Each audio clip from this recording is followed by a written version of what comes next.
शबर ज़ैदी साहब, मुझे याद है आप यानी कि साल डेढ़ 2 साल से आप कह रहे थे कि अमेरिका से ब्रेक थ्रू मिलेगा तो मामलात बेहतर होंगे, and correct me if I am wrong, और आपने कहा था वहां से एक आपको ब्रेक मिलेगा। तो आप किस तरीके से देख रहे हैं ये 48 घंटे की पहली जो अहम एक डेवलपमेंट? बिस्मिल्लाहिर्रहमानिर्रहीम। नसीम ज़रा, मैं बड़े अरसे से ये बात कह रहा हूँ कि अगर आपको foreign direct investment, real investment चाहिए तो वो वेस्ट से आएगी, और जो हमारी ज़रूरत है, जो मैं जिसको ब्रेक थ्रू समझता हूँ, वो ट्रम्प साहब का बयान है जिसमें वो ऑयल एंड गैस के बारे में और मिनरल के बारे में बात कर रहे हैं। मेरी तकरीबन सारी ज़िंदगी अमेरिकन और western investor oil and gas के साथ गुजरी है। पाकिस्तान में जितनी भी मेजर ऑयल एक्सप्लोरेशंस अभी तक हुई हैं, वो सारी की सारी अमेरिकन या इटालियन या इंग्लिश कंपनीज ने की हैं।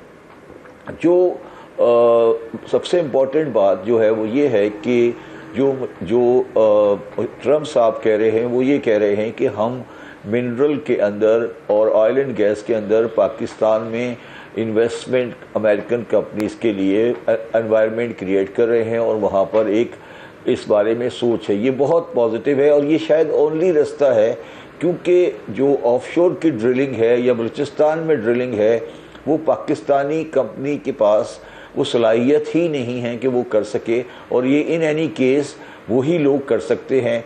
तो मेरी फीलिंग ये है कि जिस बात का हमें इंतज़ार था कि अमेरिकन्स ऑयल एंड गैस के अंदर वापस आएँ और वो पाकिस्तान में उन जगहों पर ड्रिलिंग करें जहाँ पे हम ड्रिलिंग नहीं कर सके, और पिछले तकरीबन 30 साल से 45 साल से हमारी ऑयल ड्रिलिंग की एक्टिविटी रुकी हुई थी, और वो आगे बढ़े। उसमें हो सकता है कि हमें कामयाबी हो सकता है कि ड्रिलिंग नाकाम हो, मगर हमें एक इन्वेस्टमेंट चाहिए, और वो यूएस से ही आएगी, और कोई कंट्री इसमें लॉन्ग टर्म इन्वेस्टमेंट नहीं कर सकता। कह रहे थे हारून शरीफ साहब के इसमें 20-25-30 साल का ये नुस्खा है। एक तो ये, तो इसमें फिर मूड्स बदलते भी हैं, इन्वेस्टमेंट होती भी है, उसका प्रोसेस जो है, उसका जो पीरियड है बड़ा लंबा है। तो उस हवाले से ये तो आपने ठीक फरमाया जो अभी आप कह रहे हैं, और उस पर भी हतमी बात तो आगे आएगी। अभी इम्पोर्टेंट प्रोसेस शुरू है, लेकिन जो टैरिफ की बात है, टैरिफ रिडक्शन की बात है, उसमें थोड़ा सा अगर पाकिस्तान की इंडस्ट्री पे आप नजर डालिएगा, and who knows it better than you, आप इन सबके देखते हैं, रिकॉर्ड्स देखते हैं, सब अकाउंट्स देखते हैं, you been involve with them. तो ऑन द होम फ्रंट किस तरह हम इससे इस्तेफादा कर पाएंगे, किस हद तक, कितनी जल्दी? देखिए मैं पहली बात क्लैरिफाई कर दूं कि जो ऑयल एंड गैस की ड्रिलिंग होती है या मिनरल की ड्रिलिंग होती है, इसमें 20-25 साल की बात नहीं होती। ये मैक्सिमम 3 से 4 साल के अंदर आपको पता लग जाता है, मैक्सिमम 3 से 4 साल, इससे भी कम अरसे में कि ऑयल मौजूद है या नहीं है। तो ये ज़रा मुख्तलिफ इंडस्ट्री है, और अगर इस इंडस्ट्री में इन्वेस्टमेंट आती है और रिकवरी आती है, तो ये बिल्कुल डिफरेंट पैराडाइम है, इसकी एक बिल्कुल डिफरेंट शक्ल है। तो ये वो वाला केस नहीं है जो आम इंडस्ट्रियल इन्वेस्टमेंट है। Coming back to the tariff, देखिए जब आपने अमेरिका में टैरिफ लगाए हैं, तो हमें एक चीज़ याद रखनी चाहिए कि अमेरिका में टैरिफ लगाने का मतलब ये है कि आप ये कह रहे हो कि हम अमेरिका की अपनी इंडस्ट्री को प्रोटेक्शन देंगे, तो ओवरऑल बेसिस पर हमारी एक्सपोर्ट पर प्रेशर आएगा। अगर हम ये समझते हैं कि हम एक्सपोर्ट पर प्रेशर नहीं आएगा, तो वो बात सही नहीं है। ओवरऑल आएगा, चाहे उसमें चाइना की अमेरिकन इंपोर्ट हो या पाकिस्तान की अमेरिकन इंपोर्ट हो, हर एक को एक प्रेशर आना है, और डिमांड की जो अमेरिकन डिमांड है वो रिड्यूस होना है। मगर क्योंकि कंपैरेटिवली बांग्लादेश 20 पर है, चाइना उससे भी ज़्यादा है, इंडिया 25% टैरिफ पर है, तो वो है। और अभी तक अमेरिका ने हमें कोई कंसेशनल रिजीम नहीं दिया है, और मुझे नहीं लगता कि कंसेशनल रिजीम आएगा। तो जहाँ तक टेक्सटाइल और ये टैरिफ वाली बात है, मैं उसमें बहुत ज़्यादा कोई तब्दीली या बहुत ज़्यादा अपॉर्चुनिटी नहीं देख रहा हूँ।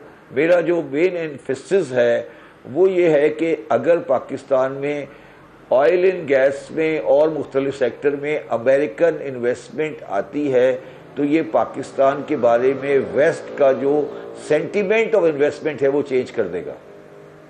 आपने जी, ये भी अहम बात है कि बेसिकली देन दिस, ये एक पास मिल जाता है पाकिस्तान को जो बाकी सब का कॉन्फिडेंस भी बिल्ड करता है। लेकिन ये जैसे अभी हारून शरीफ कह रहे थे कि उन्होंने कहा कि ये तो this is a landmark thing, इसकी सिग्निफिकेंस बड़ी है क्योंकि खत्ते में हमारा सबसे कम टैरिफ है। लेकिन आप फरमा रहे हैं कि आपको ये कोई कंसेशनल रिजीम नहीं दी, तो हमारे व्यूअर्स को ये जरा एक्सप्लेन कर दीजिएगा आप कंसेशनल रिजीम का क्या कह रहे हैं, जबकि एक आम ले पर्सन की तो यही समझ आ रही है ना कि जी कम की है इंडिया और पूरे खित्ते में, जैसे हारून शरीफ साहब फरमा रहे हैं कि औरों के मुकाबले में तो आम आदमी के लिए मैं ये कहना चाहता हूँ कि अमेरिका ने अपने जो पाकिस्तान से या दुनिया से कहीं भी वो इंपोर्ट कर रहे हैं उस पर ड्यूटी लगा दी है। तो इसका मतलब है कि उनकी जो प्रोडक्ट है वो सस्ती हो गई और जो बाहर से आ रही है, कहीं से भी आ रही है, वो चीज़ महंगी हो गई। तो उसमें ड्यूटी मुख्तलिफ कंट्रियों में मुख्तलिफ लगाई हैं। इंडिया में उन्होंने इंडिया के लिए 25 लगाई है, हमारे लिए 19 लगाई है, बांग्लादेश के लिए 20 लगाई है। तो हमारे ऊपर सबसे कम लगाने का मतलब ये है कि जो हमारी प्रोडक्ट है वो इंडिया और बांग्लादेश के मुकाबले में अमेरिकन को थोड़ी सस्ती मिले। ये एक सिंपल सी बात है। कंसेशन रिजीम का मतलब ये है कि एक ज़माने में उन्होंने बांग्लादेश को एक कोटा दिया हुआ था, उसके अंदर एक टैरिफ की कंसेशन दे देते हैं वो, जो उन्होंने अब शायद किसी को नहीं दी हुई। तो उन्होंने कोई ऐसी कंडीशन पाकिस्तान के साथ नहीं रखी है, सिर्फ ये है कि पाकिस्तान 19 पे है, बांग्लादेश 20 पे है और इंडिया 25 पर है। मगर ऐसे मुल्क भी हैं जो 15 पर भी हैं। तो ये मतलब ठीक है, कंपैरेटिवली बेटर है, मगर ये कोई बहुत बड़ा फर्क नहीं है।